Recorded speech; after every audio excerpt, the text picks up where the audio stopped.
The pilot episode of the series takes viewers back to 1973 on Skull Island, home of the giant ape Kong and other unique monstrosities that are part of the island's unique megafauna. Fans will surely remember that, at that point in time, Monarch researcher Bill Randa took his expedition team to explore the uncharted territories of the island, whose bombings triggered a vicious response from Kong as he decimated a significant portion of the army assisting Randa in the mission. As the episode begins, a first-person perspective of the attack initiates the introductory scene, which soon focuses on Bill, who is shown to be recording his last message considering the possibilities of his demise. Soon after, he gets chased by a Scylla spider titan up to the edge of a cliff, and with no way to move forward, he throws his classified Monarch inventory into the sea. However, Randa is saved at the nick of time from the Scylla by the intervention of a trapdoor crab titan, and the two gigantic beasts fall into the sea while fighting each other. The Monarch inventory was recovered half a century later by a fishing trawler in the Japan Sea. The episode follows Kate, a survivor of the San Francisco carnage, who is visiting Tokyo to settle her recently deceased father, Hiroshi's property, and other related affairs. Scars of the G-Day are still fresh on Kate's mind, who occasionally gets haunted by the memories of the fateful day when Godzilla's appearance destroyed the Golden Gate Bridge and she was unable to save a bus full of children from falling to their deaths. The rest of the world has moved on in their own ways, while some try to cope with the horrible reality. For some conspiracy theorists and people in denial, the ordeal was an elaborate setup. For example, the cabbie who drives Kate to her father's apartment considers the G-Day event to be a massive hoax fabricated by advanced VFX. After informing her concerned mother back in San Francisco about her arrival, Kate proceeds to check out Hiroshi's apartment when she gets the shock of her lifetime, that Hiroshi had cheated on her mother and raised another family with wife Emiko and their son, Kentaro. The initial shock turns into a feeling of disgust pretty soon, as Kate recalls her father having a secret life professionally as well, which he didn't want to share with Kate and her mother. However, just as Kate is about to take leave, an evacuation alert rattles up the people of the city, prompted either by Godzilla's appearance or the usual drill, and she has to take shelter in the subway along with Kentaro and Emiko. Emiko asks whether Hiroshi was with his other family in San Francisco during his demise, which triggers a PTSD-induced anxiety attack in Kate. She reveals the truth. Hiroshi met with Kate in the aftermath of the G-Day event in San Francisco, but after ensuring her and her mother's safe evacuation, he took his leave, never to return again as the bush plane he was boarding went missing a week later. The alert turns out to be a drill, and Kate finally proceeds to leave when Kentaro offers to show a side of their father she probably didn't know. Kate already knew that Hiroshi's job as a software designer was a ruse to cover up a much more secretive vocation, but as Kentaro takes her to visit their father's office, it is revealed that he might be involved in the tragedy of G-Day in more ways than she had imagined. From a secret vault of Hiroshi, Kate recovers the aforementioned Monarch inventory, and she instantly recognizes the emblem of the secretive organization as they were present during the catastrophic event, sweeping the ground for clues and samples while people mourned their loss. They find vintage hard drives inside the inventory, and Kate pleads with Kentaro to find a way to access the stored information, which might help them know more about Hiroshi. The scene moves to the past, during 1959 in Kazakhstan, where Monarch colleagues, young cryptozoologist Bill Randa, scientist Dr. Keiko Muro, and their common friend, Lieutenant Lee Shaw, are following the increasing readings of their Geiger counter to track down a Titan. As they follow the readings inside an abandoned Russian nuclear plant, they are surprised to learn that the area is not radioactive at all, as they initially assumed. In fact, it was a ruse to keep curious minds from finding out what really inhabits the plant. As the team ventures inside, they find the plant to be on the verge of collapse, as something subterranean has hollowed out the underground structure completely. The team finds a nursery of MUTO eggs inside the depths of the plant, which excites Bill and Keiko, who rush to get biosamples from them. It should be mentioned that the term doesn't refer to the MUTO the viewers were introduced in Godzilla, 2014. Previously, Monarch referred to every Titan as a massive unidentified terrestrial organism, MUTO, as they hadn't started naming them just yet. Shaw offers to descend to the MUTO nursery along with Keiko to ensure her safety, and as soon as the duo starts collecting samples, the collapsing situation aggravates. To make matters worse, the eggs hatch, resulting in the release of giant insectoids who start chasing the team. Keiko and Shaw rush to climb their way out, but Keiko gets taken by the swarm of insectoid titans, despite Shaw and Bill's best efforts to rescue her.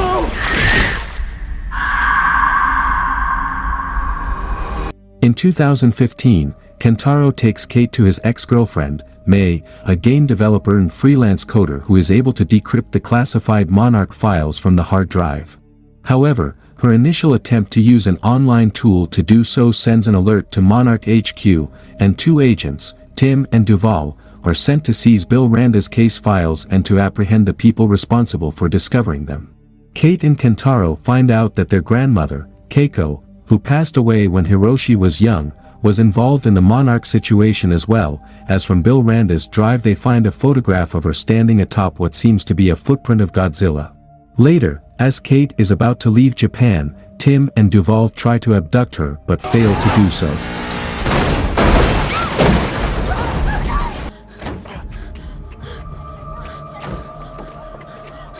Kate reaches out to the authorities for help, but it is revealed they are in cahoots with the Monarch as well. Having her passport, money, and credentials left behind while escaping, Kate decides to return to May and ask for help. On the other hand, Kentaro, who is struggling with the realization that his father's reality differs from his expectations, discovers about Lee Shaw, a close friend of his grandfather Billy Randa, and the fact that both of them were involved with Monarch. As he relays this information to his mother, Imiko, she states that Hiroshi had a great relationship with his uncle Shaw, which kind of deteriorated as the years went by. Later that day, Tim and Duval pay a visit to Kentaro's place, demanding Randa's case files, and Imiko stalls them for long enough to help her son escape. May finds Kate, and the duo secretively meets with Kentaro to discuss a possible way to get away from Monarch's grip. May has the necessary credentials to settle elsewhere and hide from the organization's reach, but Kentaro is of the opinion that visiting Lee Shaw, whose address in a Japanese countryside resort he had previously located from the brochures stashed in Hiroshi's office, might help them get a better understanding of things. As planned, the trio reaches the resort to discover that Shaw is living under house arrest under Monarch's observation. Kentaro and Kate ask Shaw about the possible reason for Hiroshi's disappearance and the Monarch's role in that, an answer to which Shaw doesn't have at the moment. However, having met Billy's grandchildren, Kate and Kentaro, Shaw decides to have another shot at life, ditches his radio tracking collar, and proposes that they flee together to find the answers they are looking for. In another return to the past timeline, viewers are taken to 7 years before the Kazakhstan incident, during 1952 in the Philippines, when Shaw first met Keiko Miura as he was assigned by the army to serve as her security in her expeditions. Although the duo had a rocky start thanks to their first impression of each other being a bit marred by contemporary prejudices, they decided to roll with it. Shaw and Keiko ventured inside the wilderness of the Philippines while tracking a radioactive signal pattern and met Billy, who was on his way to find out the truth about a local legend, a literal fire-breathing dragon that has been migrating the skies since time immemorial. Shaw is extremely skeptical about Billy's intentions and disagrees with teaming up with him, despite Keiko's intentions to do so. Keiko dismisses him and decides to continue her expedition with Billy instead. After learning that the migrating path of this creature was mapped perfectly by Billy and the radioactive sign pattern charted by her match, Keiko gets even more convinced that they are tracking the same target, and eventually the duo witnesses the most unexpected sight, a U.S. Army warship, the USS Lawton, in the midst of the wilderness. It is revealed that Billy, a former Navy member, was the last surviving member of USS Lawton, which collapsed under mysterious circumstances near Pearl Harbor in 1943 and miraculously ended up 5,000 miles away here, in the jungles of the Philippines. Billy was convinced that some sort of inconceivable force was responsible for the warship's collapse, and witnessing its presence in the most unlikely place they could have imagined solidified his suspicion. Meanwhile, while returning to the mainland, Shaw notices strange particle patterns on the horizon, and concerned about Keiko's safety, he rushes back to the jungle to locate her. At the same time, an unseen gigantic beast attacks the warship by detecting Kate and Billy's presence inside it, and Shaw reaches just in time to rescue the duo and take them outside. For the first time, they witness a gigantic primeval creature, almost a mythical creature, a black dragon-like titan in front of them. As the second episode ends, the creature is seen sitting atop the broken-down warship, and the monster tracker team of the trio is seen to be dazed with a mix of curiosity, wonder, and fear. The first 2 episodes of Monarch do an excellent job of forming an intriguing human story, making the monster adventures mysterious and amazing at the same time. As the episode begins, Shaw initiates his escape plan, but the rest of the group is still hesitant to go through all the risks an escape might entail. Kate just wants to keep the Monarch operatives off her trail, and May is skeptical about Shaw's motives. Thankfully, Kentaro shares Shaw's willingness to track down Hiroshi, and that's a good enough reason to proceed with the escape plan. Breaking out of the facility by pulling a couple of stunts in a rental car. Watch out, watch out, watch out!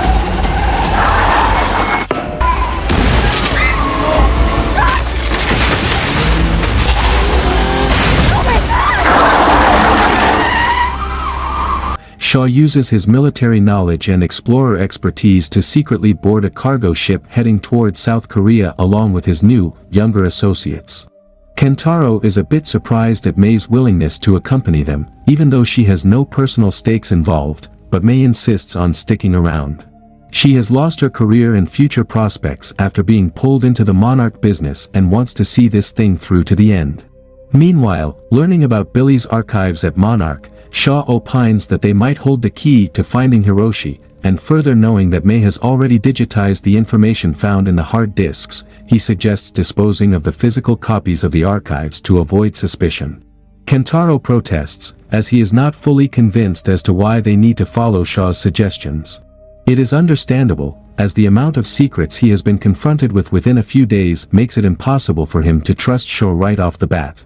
Moreover, Hiroshi went missing near Alaska, whereas Shaw is taking them to South Korea for reasons yet unknown, and Kentaro questions him about that as well. Shaw understands the predicament and assures the team that his interests align with theirs as well.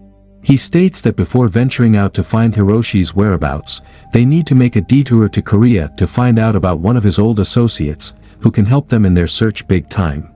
The team reaches Pohang, South Korea, and Shaw pulls off a risky maneuver at customs to reunite with his old buddy, Doo-ho.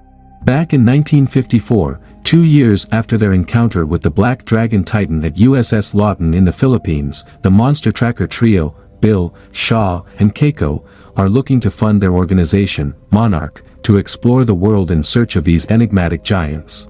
The responsibility to do so falls on the shoulders of Shaw, who tries to use his military background as leverage to convince his superior, General Puckett, to have the U.S. Army fund Monarch's operation of Titan tracking.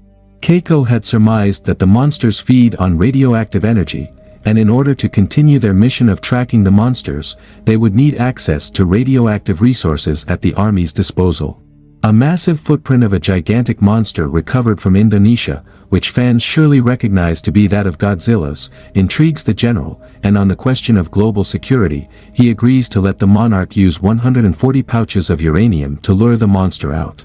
However, things take a wrong turn when it is revealed that Puckett has been instructed by his superiors to annihilate the creature, Godzilla, using the very radioactive resource that will be used to lure it out. The curious, scientific minds Billy and Keiko are absolutely horrified at the proposition, and adhering to their continued pleading, Shaw requests Puckett multiple times to call the attack off, to no avail. Ultimately, at Bikini Atoll, using the hydrogen bomb Castle Bravo, the military lures out Godzilla and detonates the H-bomb using a transmitter.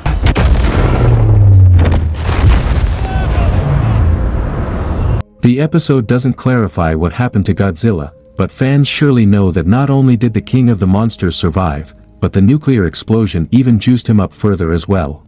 However, in the aftermath of the event, the only good outcome turns out to be that the army is not only willing to fund Monarch, but they have given the organization absolute free rein in creating monitoring equipment, checkpoints, and advanced surveillance to track the Titans across the world, so that in the future, instead of the unknown wilderness, one of the creatures doesn't end up popping up in one of the urban metropolises without any prior notice. Keiko requests that Shaw not let Puckett know everything Monarch finds out about the Titan situations, and even though Shaw doesn't agree to lie to his superiors, in a roundabout way, he states that Billy and Keiko should share information only on a need-to-know basis, thereby clarifying his allegiance to them in the process. Alarmed by Shaw's escape, Monarch Chief Verdugo arrives in Japan to rattle up Tim and Duval, and upon learning that Shaw has been spotted in Pohang, she sends them to the location. Duho salvaged a vintage bomber, which the team boarded to navigate toward Hiroshi's possible location. Using the digitized data in Billy Randa's files, Shaw is able to pinpoint the exact location where Hiroshi's plane went missing. En route, Kate gets some worldly advice from Duho, which helps her assuage the pain caused by Hiroshi's betrayal.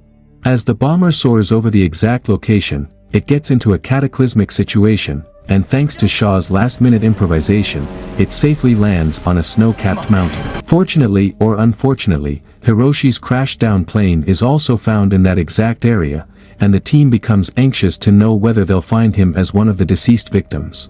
Thankfully, Hiroshi isn't found, nor is he among the fallen ones, but a severe disaster seems to be awaiting the team. Duho discovers that Hiroshi's plane has landed safely as well, but it is attacked by some unknown being. Realizing this, he starts to take off with the plane and asks the rest of the team to board at once.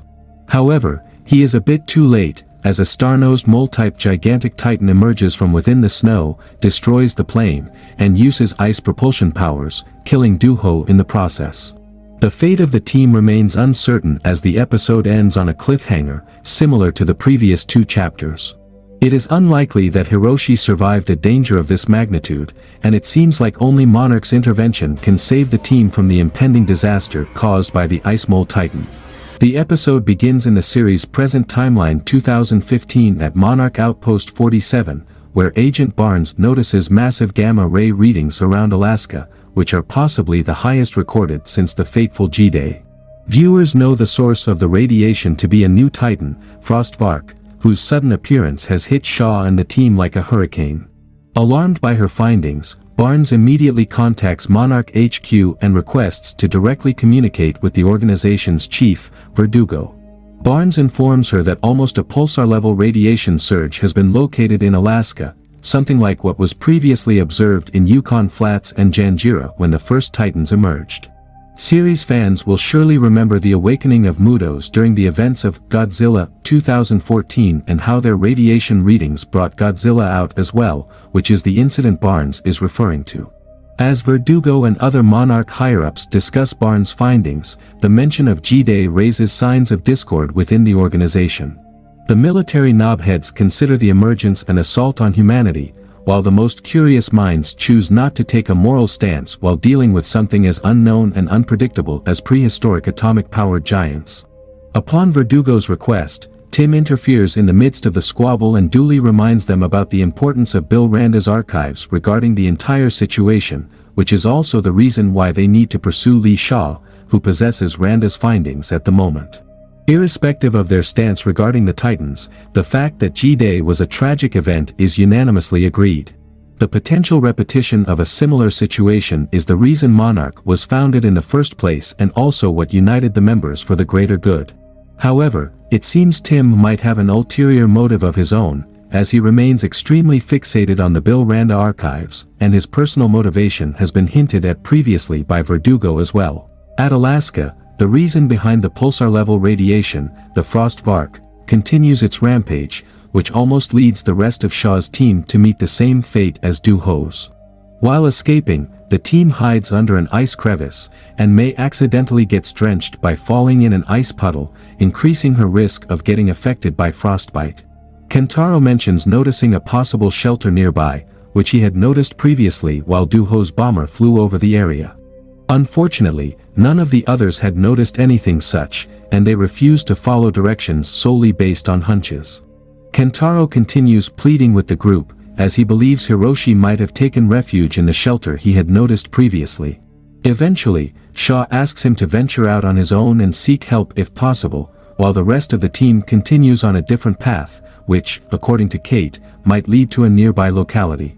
Kentaro separating from the group might not make much sense narratively, considering Shaw will knowingly let him go on an unknown, treacherous trail on his own, but it entails the symbolic significance of Kentaro going on his personal journey to find the much-needed resolve. In the flashback sequence, it is shown how Kentaro's constant yearning to excel as an artist, standing up to his father's ideal, has been pitted against society's importance for pretension, which commoditizes the value of an artist, ignoring the qualitative aspects throughout. A year ago, Kentaro had the opportunity of a lifetime as he was sponsored by an art gallery to showcase his artistic talents, but he chose to spend his night with Mei instead, whom he had met on the very day for the first time. The dichotomy between societal expectations and his own happiness eventually increased during Hiroshi's absence from his son's life, and Kentaro became even more disillusioned. In the present, as Kentaro moves on against a raging snowstorm, the past continues to make its presence felt, and he starts hallucinating before succumbing to the extreme weather conditions. On the other hand, the rest of the team finds out that after wandering for a significantly long time, they have managed to return to the exact same location, where the crashed bomber is lying beside Do-ho's frozen corpse. With Mei's condition growing worse at night, Kate opines to set a camp for the time being. Mei doesn't seem to be frostbitten just yet, but it becomes impossible for her to move on her own. In a delirious state, she mistakes the aurora lights for Kentaro's light-oriented crafts, and her mistrust of Shaw continues to grow. Realizing that she might meet Do-ho's fate within a short span of time, Mei instructs Kate to communicate with Lyra, Mei's sister, in the worst-case scenario, and further asks her to take care of her own, even if it means ditching Shaw at the end. Their conversation is cut short when, attracted by the heat of the campfire, the Frostvark returns and launches a vicious attack on the team.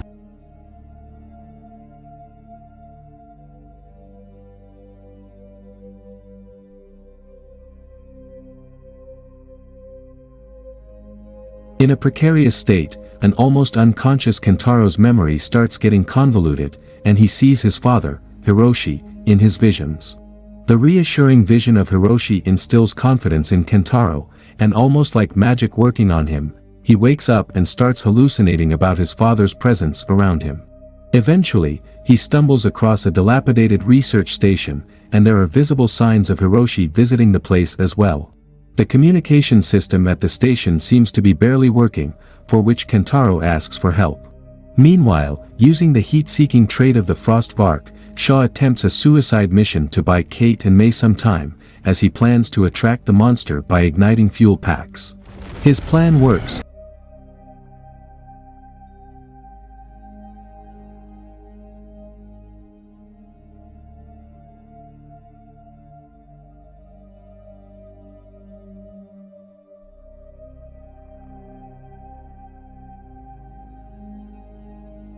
And fortunately for him, his supposed sacrifice is halted due to a timely rescue operation by Kentaro, who has managed to call a helicopter to the location.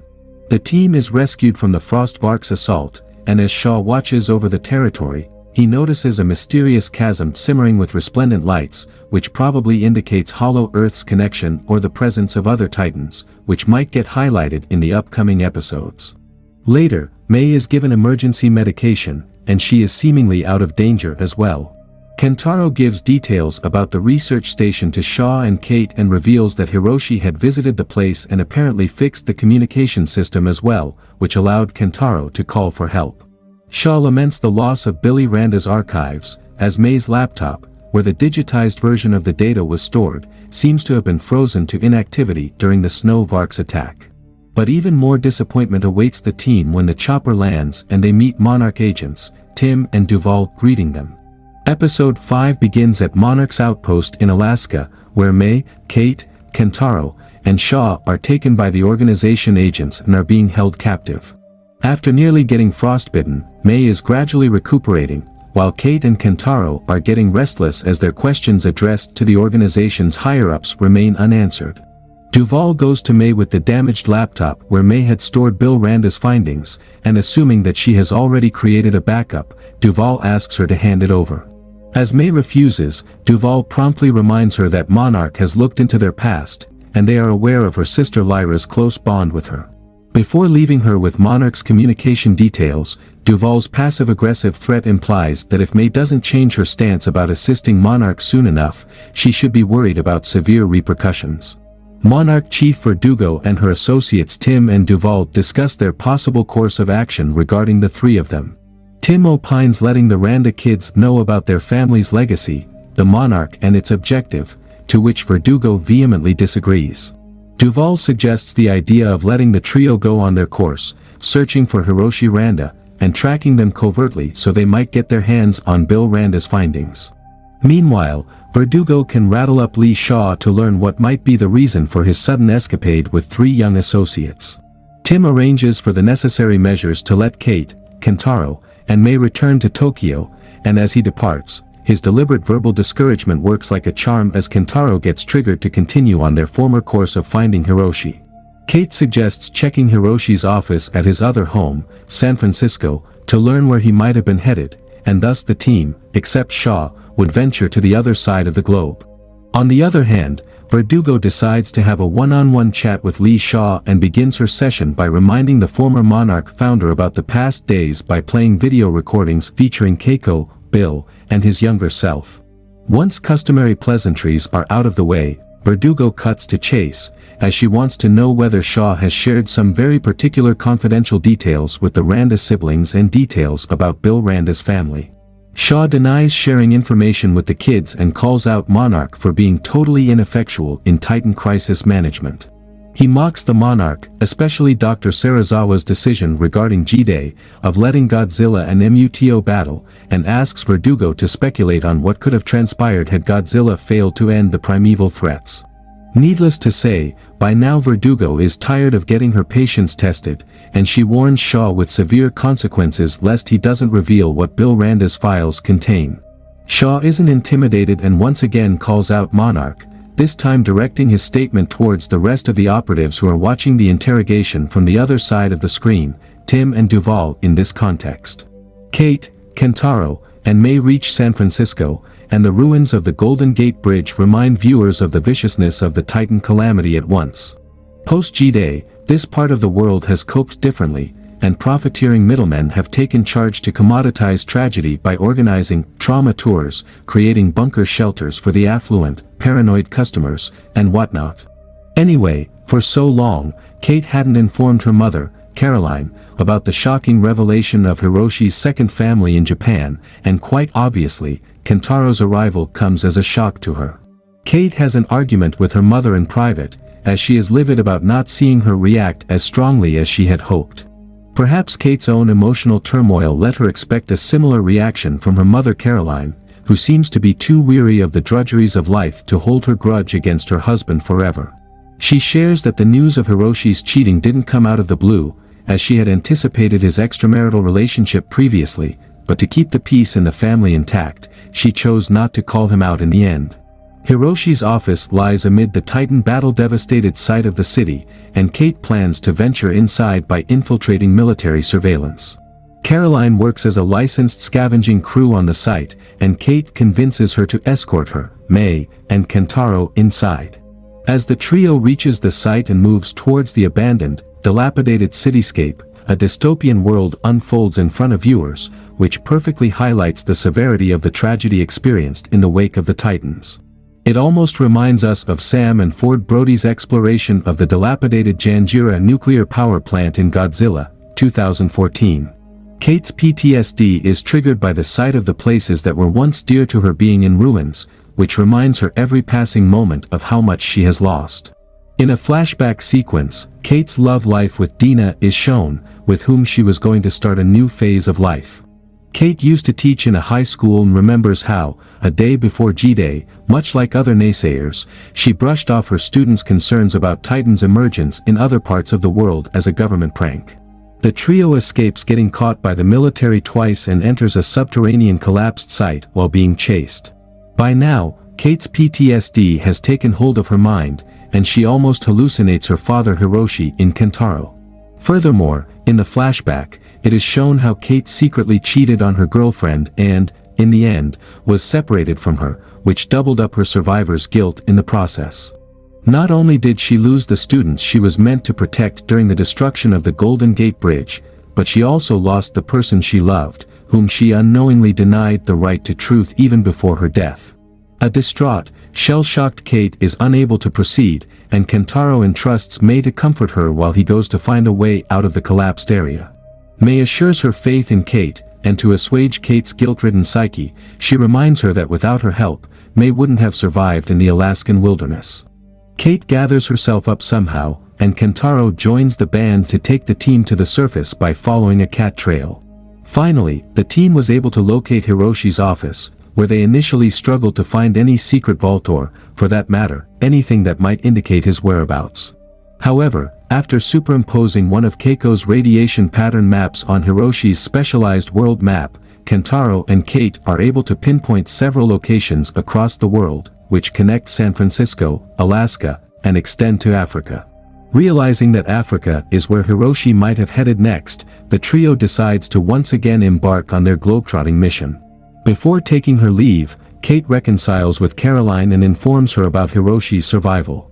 As Kentaro too gets busy while calling his mother, May uses the opportunity to contact Monarch HQ, presumably Tim, and Duval, to inform them that she is willing to cooperate in exchange for being able to go back home, Tacoma, in this context, to reunite with her sister.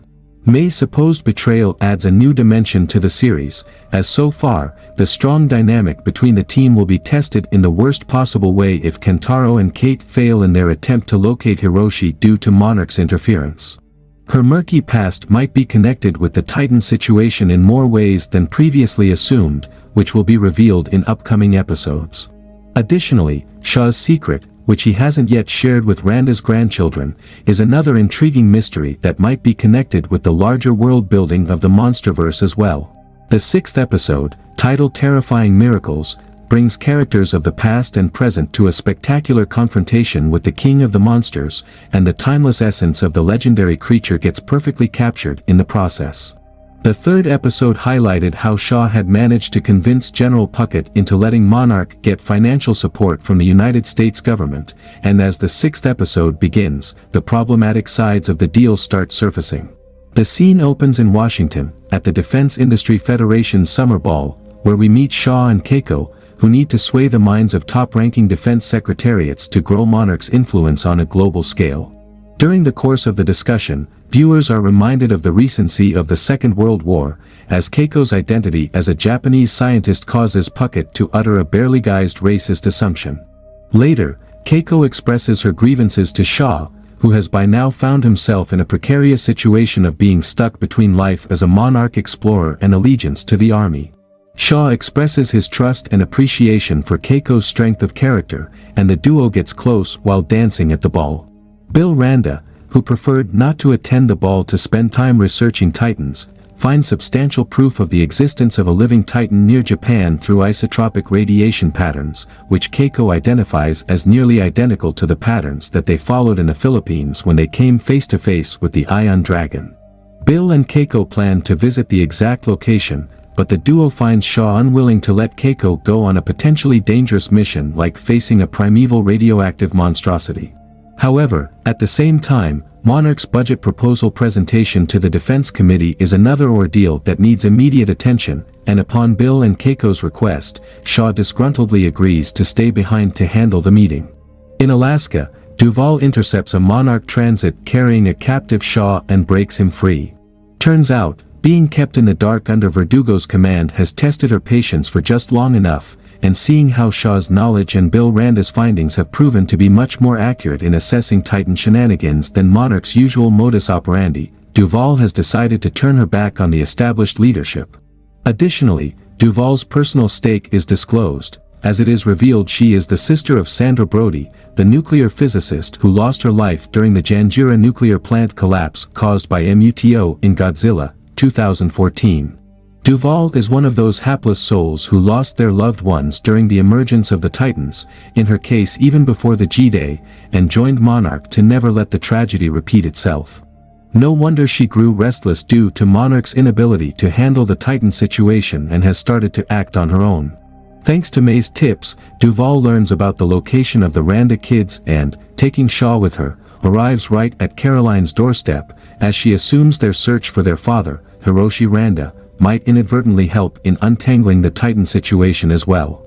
The kids are surprised to see Shaw with Duval, as their past experiences with the Monarch agent were not really pleasant, to say the least. However, Shaw vouches for Duval, explaining how she has defected from Monarch, and requests that the Randa siblings show the waypoint to Hiroshi's next possible destination, which they have learned after finding the specialized map at Hiroshi's office. After initial disagreement, the Randa kids agree to take them to the location, which turns out to be the remote outskirts of the Algerian desert in Africa. On the other hand, following Shaw and Duval's trail, Verdugo arrives in San Francisco along with Tim, and the duo starts looking for clues in Hiroshi's abandoned office. It is revealed that Hiroshi's effort of using a deep space satellite to track Titans by tracking their gamma radiation got him fired from Monarch, despite the fact that, as it is revealed now, he was totally on the right track about Titan's emergence.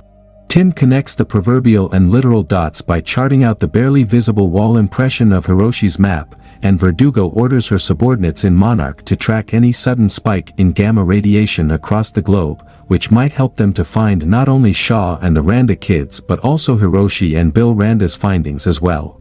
In the past timeline, as Bill and Keiko reach the Hataruma Island in Japan, the supposed location where radiation levels are indicating the presence of a Titan, they come across an eccentric Dr. Suzuki, who has managed to create a gamma radiation mimicking device, which he uses to communicate with the mysterious Titan whose radiation signal has been recorded around the area.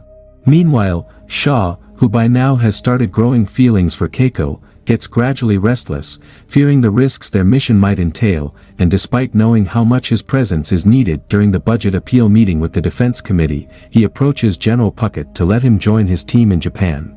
Puckett warns him about the possibility of his decision affecting the future of Monarch's operation, but ignoring that, an impulsive Shaw goes to Hataruma to reunite with his team. Keiko is visibly disappointed to see Shaw ignore his duties in favor of his feelings. However, the duo reconcile after having a heart-to-heart and come closer as they kiss.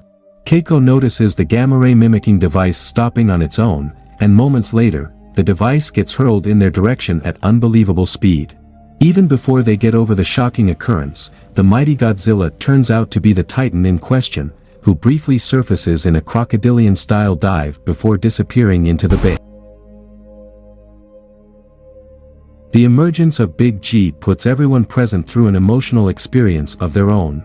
Bill and Suzuki are overjoyed and humbled to see the creature in front of them. Keiko is relieved to consider that the Castle Bravo incident didn't kill Godzilla, while Shaw is in utter shock and disbelief considering the same, but from a different perspective.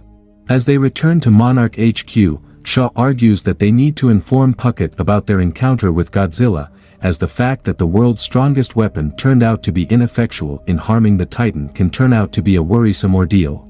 Keiko rightly voices her concerns that it might prompt Puckett and other trigger-happy knobheads to try even more severe weapons on Godzilla or the other Titans, but eventually agrees to inform them of at least something to cover up for their absence during the meeting.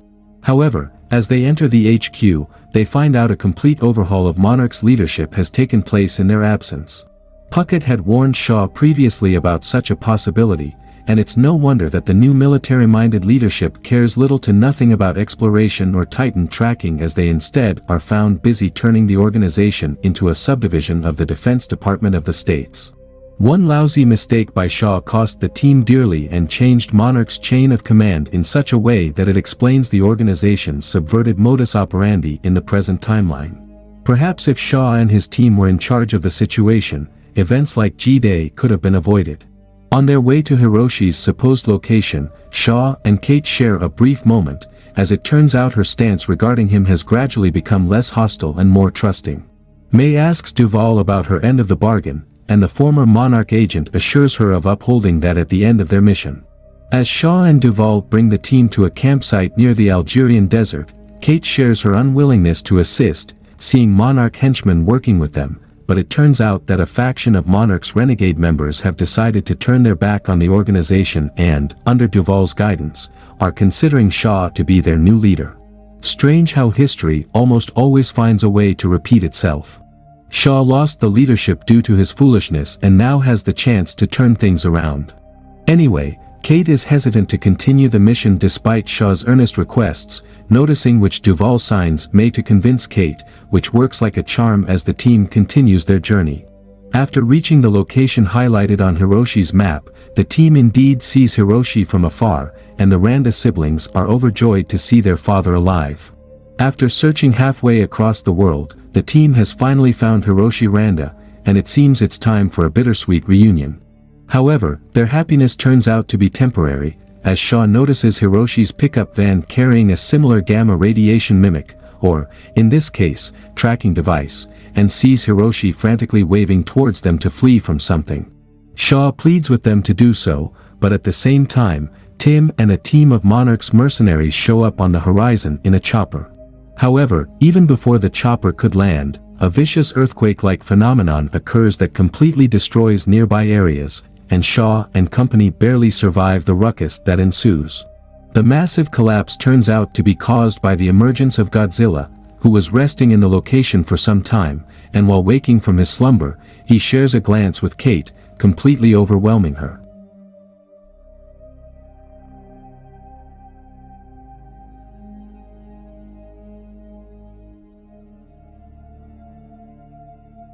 Godzilla leaves and heads towards the ocean rather peacefully, and the Monarch chopper gets damaged by getting in the way of Godzilla's emergence.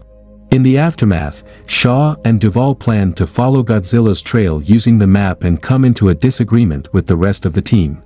Kate is not willing to partake in Titan tracking adventures as all she wants to do is find her father, Hiroshi Randa, and Shaw's plan of tracking Godzilla doesn't make sense to her as the Titan appears unstoppable. Shaw's reply that he is not willing to stop but rather wants to help Godzilla baffles the team, with May further considering him to be insane.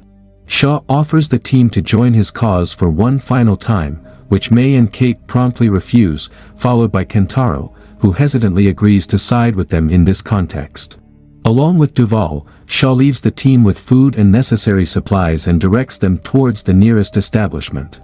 However, soon the team seemingly loses their way. Without money and a phone, it becomes a concerning situation, and May decides to confess her betrayal, that it was her information that led Duvall to their doorstep.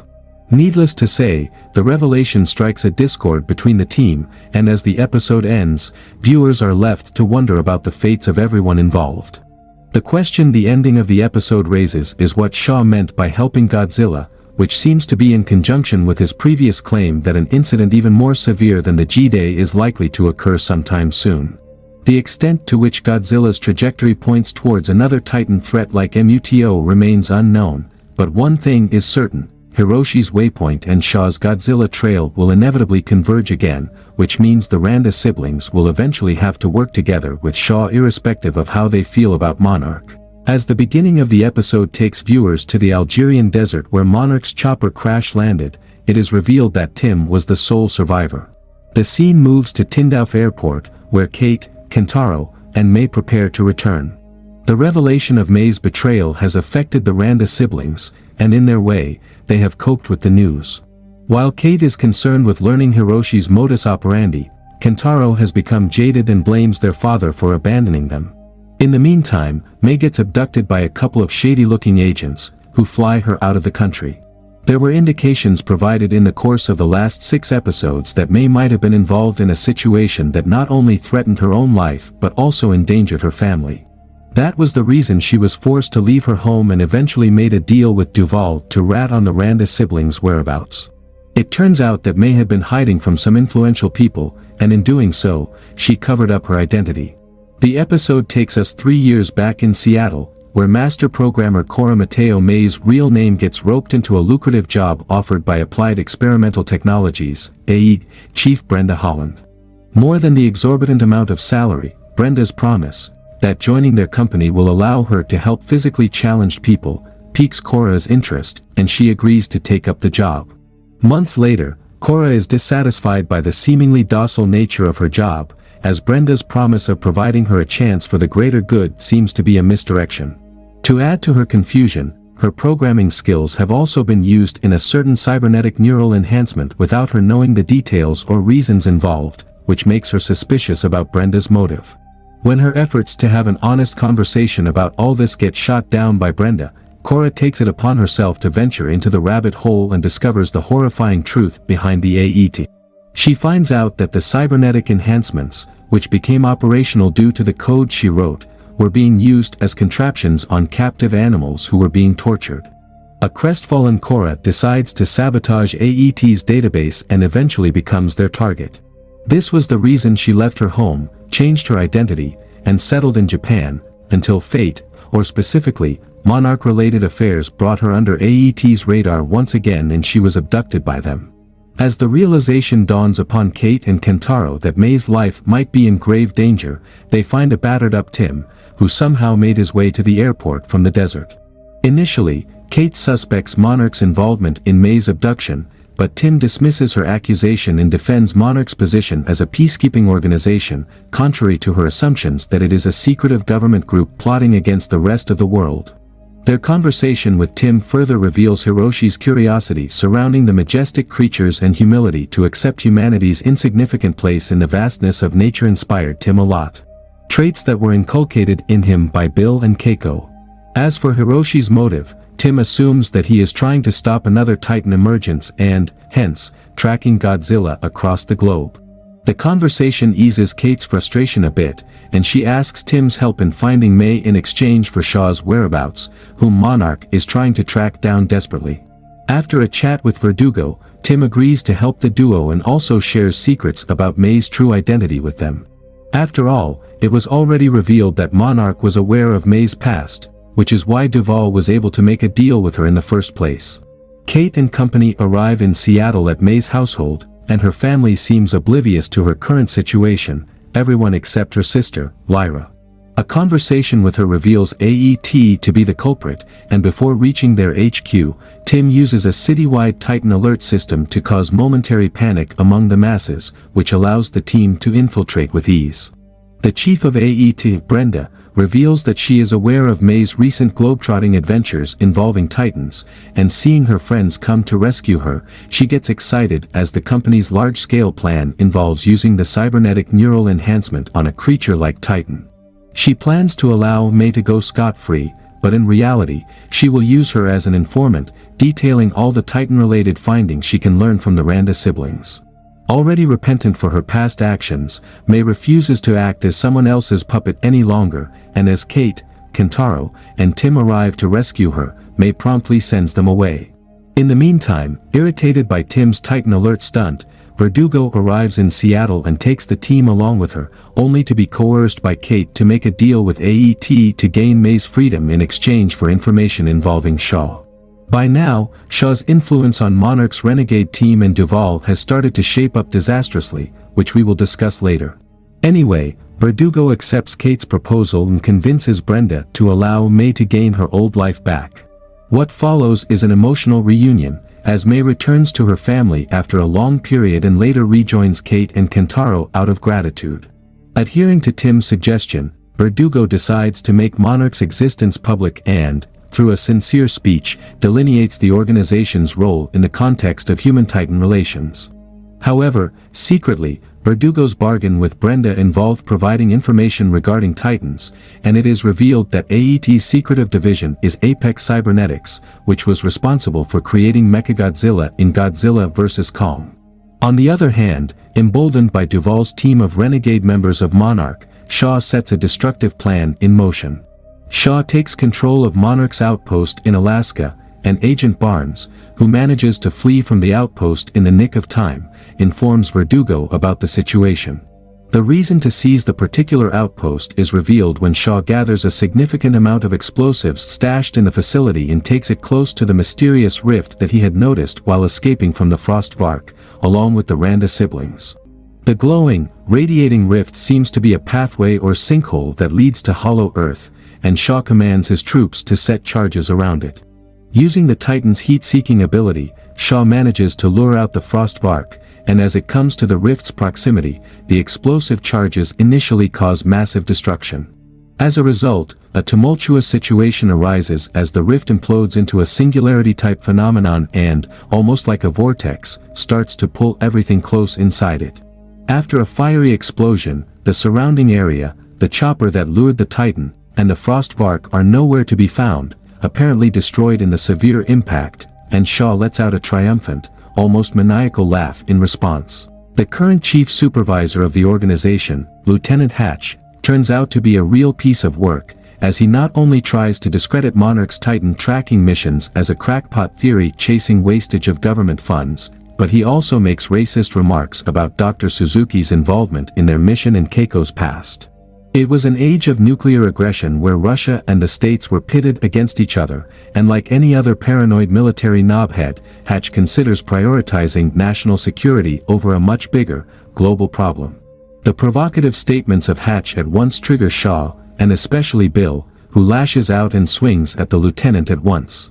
Needless to say, this act basically sounds the death knell for the organization as Hatch prepares a report for Puckett, which will ensure the organization's end. In order to counter it, Shaw later proposes to the team to let Puckett know about the Godzilla sighting at Hataruma so that Monarch's reason for existence can be re-justified. However, Keiko and Bill are adamant about their decision to not let the military know about Godzilla's survival in the Castle Bravo incident, as they might double down on him with even more deadly atomic weapons. Desperate to bring at least something to Puckett to save the organization, Shaw asks his researcher friends to create a Titan map that lists all the locations where the primeval creatures were sighted across the world.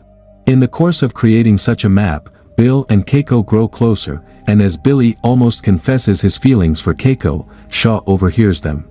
This incident ought to have problematic repercussions, just like Shaw's error in judgment while admixing personal and professional affairs had cost the team dearly as well. Also, the Titan map created by Bill and Keiko is the same which Hiroshi will follow, and which we later get to see in Godzilla, King of the Monsters as well.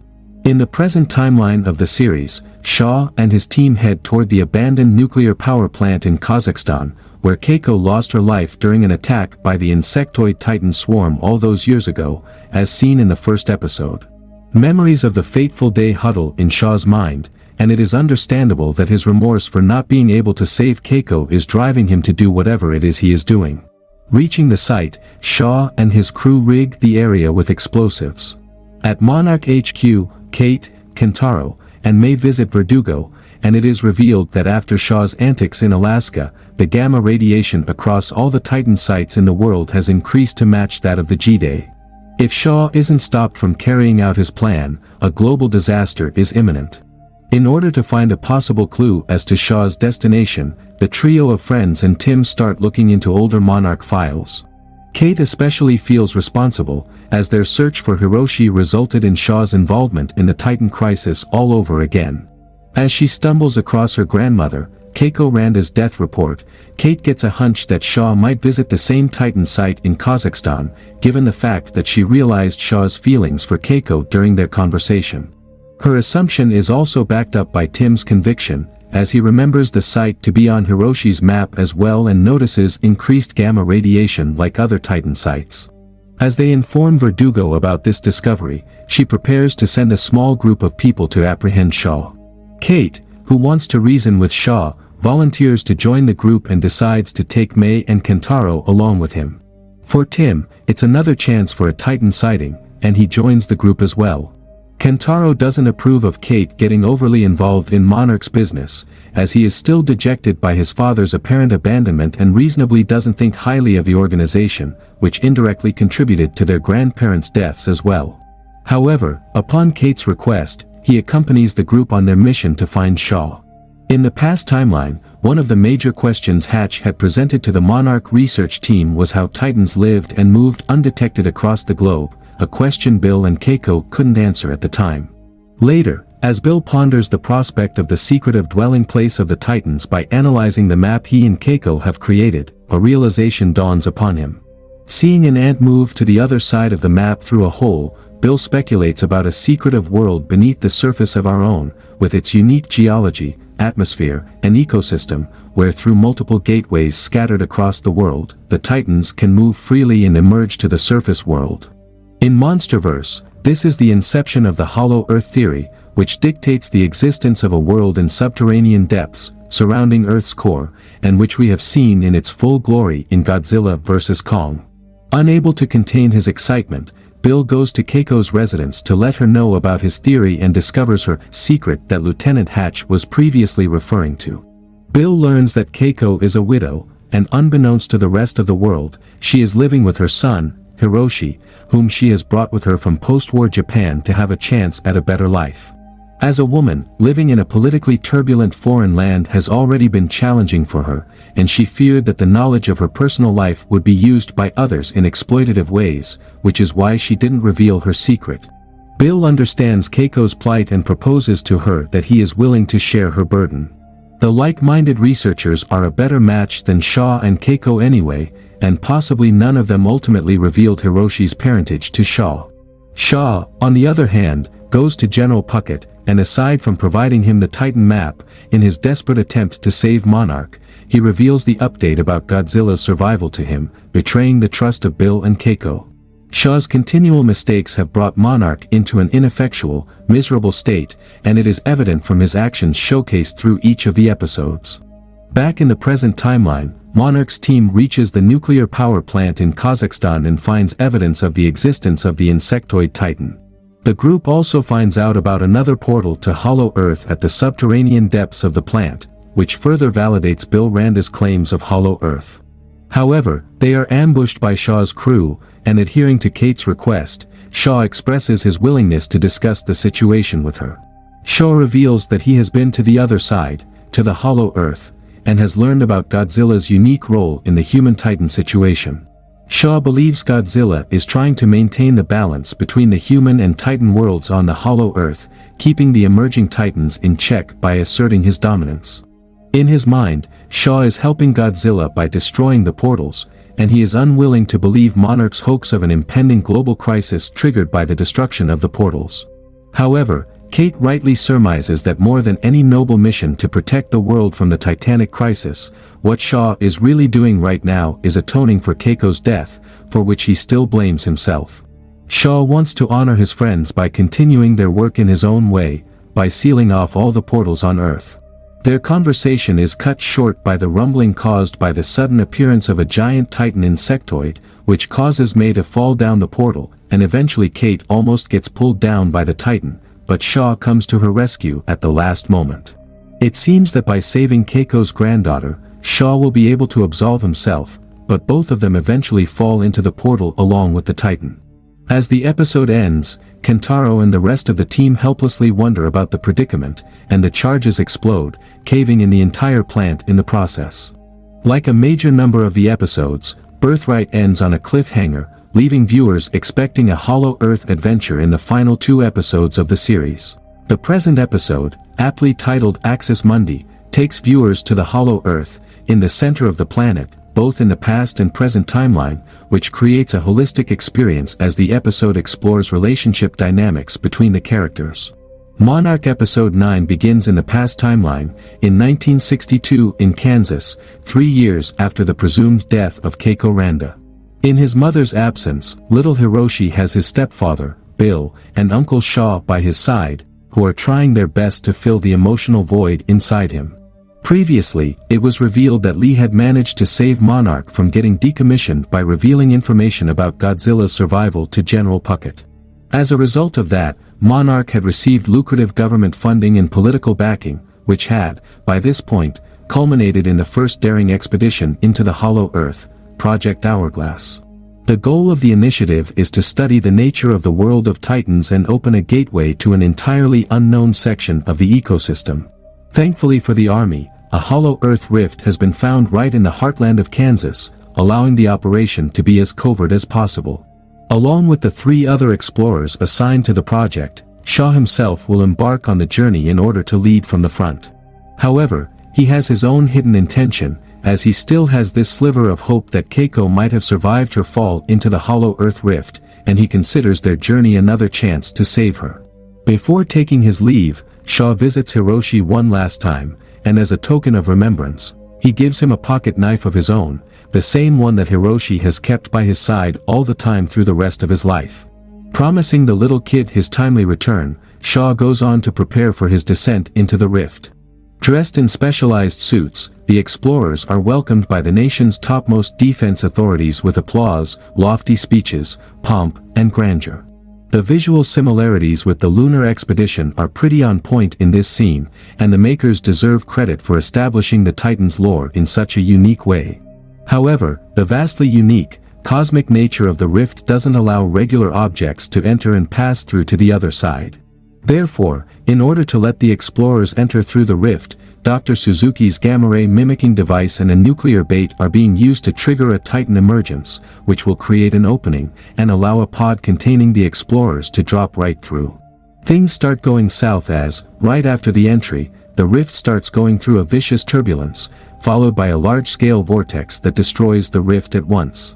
Bill watches in horror as he is hit with the realization that he has lost both Keiko and Lee in the pursuit of exploring this unknown.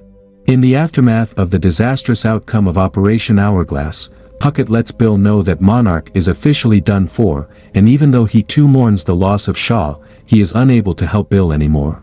The Hollow Earth, appropriately symbolized as Hell, has taken the people who were closest to Bill, and his obsession with the very thing ultimately led to his demise, as seen in Kong, Skull Island. On the other hand, after falling through the rift in a tumultuous condition, the exploration pod gets severely damaged during landfall as Shaw and his fellow explorers enter the Hollow Earth. The crew set foot on the phantasmagorical landscape, which is different than the inverted mountain valleys of Hollow Earth as seen in Godzilla vs. Kong and resembles more of a hellish wasteland. With communication systems all shot, the crew starts gathering samples and pictures as evidence, and all of a sudden, they get attacked by the Ion Dragon. Needless to say, the group gets brutally decimated by the Titan, and Shaw, the only survivor of the assault, gets miraculously saved as he gets sucked back into the surface world. However, a curious case of time dilation inside the Hollow Earth has sent Shaw 20 years into the future in the surface world within the span of a few hours. This explains why, in the present timeline, he appears to be much younger than he should be. Shaw wakes up in a quarantined ward of a hospital in Japan, and as his plea to communicate with Bill Randa constantly gets ignored, in his terrified, confused state, he starts threatening the hospital staff, holding a nurse hostage. A Monarch agent defuses the situation by calming Shaw down, and to his utmost surprise, he learns his identity to be Hiroshi Randa. The shock of the revelation sends Shaw into a seizure-like state, and he gets admitted into the quarantine once again. The identity of the nurse is revealed to be Matsumoto, the mother of Kentaro. After having a brief conversation with her, an estranged Hiroshi decides to rekindle his bond with the only surviving family he has left, Uncle Shaw. Unfortunately, the truth about Bill's findings regarding Titans proves too painful to handle for Hiroshi, and much like how Kentaro and Kate initially reacted regarding Shaw's request to uphold their family legacy, Hiroshi too rejects the world that took his parents away. Shaw was sent to remain under Monarch's observation and had to helplessly watch the horrors of G-Day from his confinement. At least we know that Hiroshi comes around eventually, and adhering to his uncle's request, he starts digging through the findings of his parents while hopping across the world. In the present timeline, an injured Kentaro wakes up in a hospital in Tokyo and finds himself in front of Tim and Verdugo, who bring him up to date with everything that transpired during the nuclear plant collapse. Devastated with grief, Kentaro pleads with the Monarch operatives to help him rescue his stepsister but gets rejected as they believe Shaw, May, and Kate have breathed their last while falling through the rift along with the insectoid Titan. Matsumoto takes her son back home, and upon learning of Kentaro's dejected state over losing Kate, whom he had finally grown to accept as a part of his family, she encourages him to pursue the impossible endeavor in any way he deems possible. Kentaro goes to Hiroshi's office, and as he searches through the files to find a possible waypoint, he is shocked to see his father return. Kentaro confronts Hiroshi about his abandonment issues, which have led to a crisis such as this, and blames him for Kate's death. Initially in disbelief, Hiroshi breaks down as the realization dawns upon him that Kate has met the same fate as his parents, and this time he has nobody to put the blame on but himself. Meanwhile, it is revealed that May and Shaw have survived the fall to Hollow Earth as they band together to search for Kate. Shaw leads May through the perilous tracks of the Hollow Earth and reveals details about his previous escapade to May, shocking her out of her wits.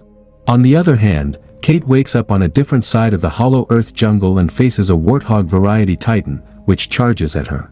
Just as the possibility of Kate's survival seems to be slipping lower than ever, an arrow injures the Titan and sends it fleeing.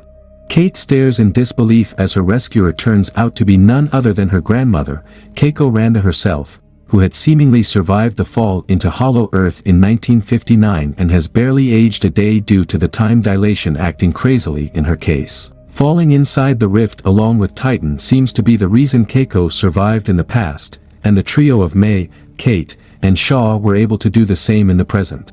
As the episode picks up right where the previous one ended, we see Kate seemingly perplexed at the sight of Keiko being alive, despite her being the same age as her. Keiko mistakes her granddaughter for a Monarch operative sent to rescue her and takes her along to find a way out, and still, in shock, Kate finds herself unable to muster up the courage to reveal the truth. Contrary to our speculation, Keiko's conversation with Kate reveals the place to be a limbo space she termed Axis Mundi, sandwiched between the surface world and the hollow world, and it explains how spatial and temporal distortions had affected this place only and not Hollow Earth, as seen in Godzilla vs. Kong. As they venture further into the jungle, the duo comes across Mei and Shaw, who have been searching for Kate all this while. The interaction between Shaw and Keiko in this segment is especially memorable, arguably the best when it comes to the treatment of human characters in the franchise. To lessen the shock of the realization that she has lost a lifetime's worth of memories in this place, Shaw decides to break the news slowly. Initially not revealing his old appearance to Keiko, Shaw brings her up to speed about the time dilation situation, chronicling how he himself has missed 2 decades from his life and that she has lost more than half a century. The ensuing emotional surge breaks Keiko, which just keeps piling on with one traumatic update after another. Spending a couple of months in Axis Mundi has snatched more than 50 years off her life, and during that period, Bill has passed away and Hiroshi has been brought up as an orphan. After learning Kate's identity as her granddaughter, Keiko's barrage of surprising revelations finally ends. On the other hand, in the surface world too, lives are thrown into utter disarray, and the characters try to find some solace by doing some soul-searching. Hiroshi comes clean and prepares to take leave of the lives of people whose trust he had broken, starting with Kentaro and Emiko. Even though Emiko severs her ties, she insists on Hiroshi fulfilling the responsibilities he has as a father to Kentaro. Tim joins his post at Monarch HQ and insists Verdugo check on the rescue signal they have been receiving from Hollow Earth, which he considers to be a sign of Kate, Shaw, and Mei's survival.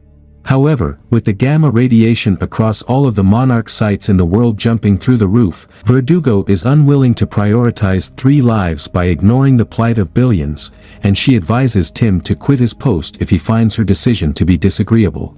Tim quits Monarch and visits Kentaro in order to convince him to seek help from his father, Hiroshi Randa, who might have a clue about the roadmap of the subterranean realm. Kentaro and Tim provide Hiroshi with a sliver of hope regarding the survival of Kate, and Tim promises to arrange the means to make the recon plan a reality. The continuous, pattern-type gamma radiation signal Monarch was receiving was actually coming from Dr. Suzuki's gamma-ray emitter, which fell into the Axis Mundi during Project Hourglass.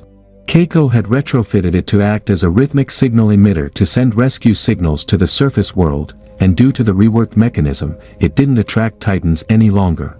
With their underspace pod stranded in the Axis Mundi as well, Shaw plans to use it while changing the emitter to its original setting, which he presumes will be able to attract a Titan, whose journey through the rift might open a gateway to the surface world.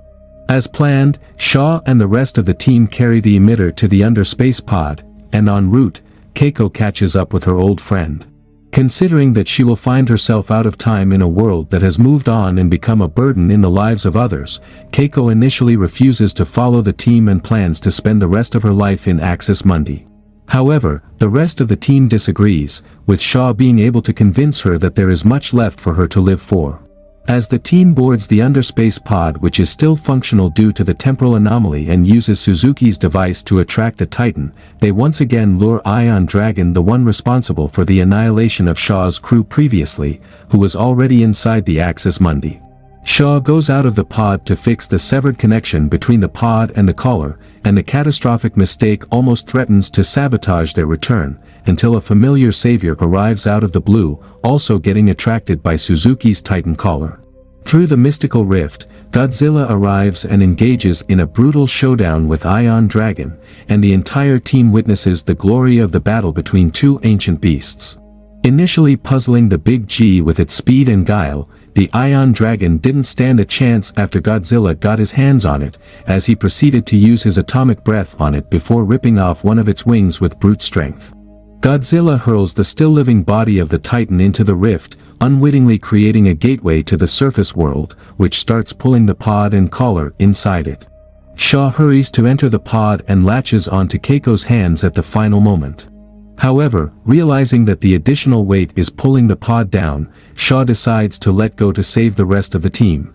The sole reason for Shaw's anti-Monarch mission and, previously, to strengthen the organization was rooted in his feelings for Keiko.